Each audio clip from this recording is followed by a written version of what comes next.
The anatomy of the Lamina Terminalis and Cisterna Chiasmatica at the University Teaching Hospital, Lusaka, Zambia, a cadaveric study. By Vivian Numbele Simulea, Isaac Singom. Frida Mutalife, Sikhanyaso Mutemva. Elliot Kafumukache and Krikor Erzengatian. This chapter explored the anatomy of the Lamina Terminalis, the Cisterna Chiasmatica, and its neurovascular relationships as seen in a Zambian population and compared with the findings in the literature. The Lamina Terminalis represents an important neuroanatomical structure by which third ventriculostomy could be performed into the subarachnoid space through the Cisterna Chiasmatica. The Cisterna Chiasmatica is a dilatation of the subarachnoid space which lies adjacent to the optic chiasma and filled with freely circulating cerebral spinal fluid. Recent studies have indicated a role for lamina terminalis fenestration in approaching pathologies of the third ventricle. However, there is limited knowledge on the anatomical features, variations, and the vasculature of the lamina terminalis in a Zambian population. The study was a descriptive cross-sectional design in which 32 post-mortem human cadaveric brains were systematically sampled. The lamina terminalis region was examined in 27 male cadavers and 5 female cadavers of age range between 25 and 66 years, mean 34.1 plus or minus 9.2 years. The Cisterna Chiasmatica, a dilated subarachnoid space, was examined in particular with neurovascular structures adjacent to the lamina terminalis. Data was collected using a data collection form, entered and analyzed by descriptive statistics using Statistical Package for Social Sciences (SPSS) software version 22. The base of the brain was detached from the floor of the cranial cavity and the lamina terminalis exposed fully by retracting both optic nerves and the optic chiasma postero-inferiorly.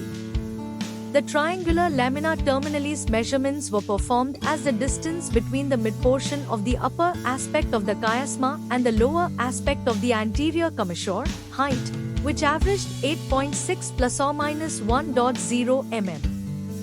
The distance between the medial edges of the optic tracts, base, averaged plus or minus 1.1 mm and the area averaged 56.9 plus or minus 11.6 mm too. The lamina terminalis membrane showed variations in appearance. 20 were transparent with a large dark midline gap and 10 were less translucent with a slender midline gap and 2 were indistinct.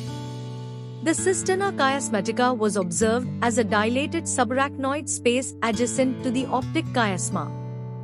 For neurovascular relationships, 24 cadavers showed arterioles arising from the posterior-superior aspect of the anterior cerebral artery to perforate the anterior perforating substances, supplying the chiasma and optic tracts, whereas 8 cadavers showed arterioles arising posterior-inferiorly and ramifying on the lamina terminalis. The lamina terminalis membrane is variably developed. There are variations in the membrane appearance, measurements, and neurovascular relationships. This study suggests that routine examinations of the lamina terminalis is of great importance in neurosurgeries of pathologies of the third ventricle. These findings will supplement a knowledge gap in neuroanatomy and help prevent complications during lamina terminalis fenestration in approaching pathologies of the third ventricle.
Thank you for watching this video.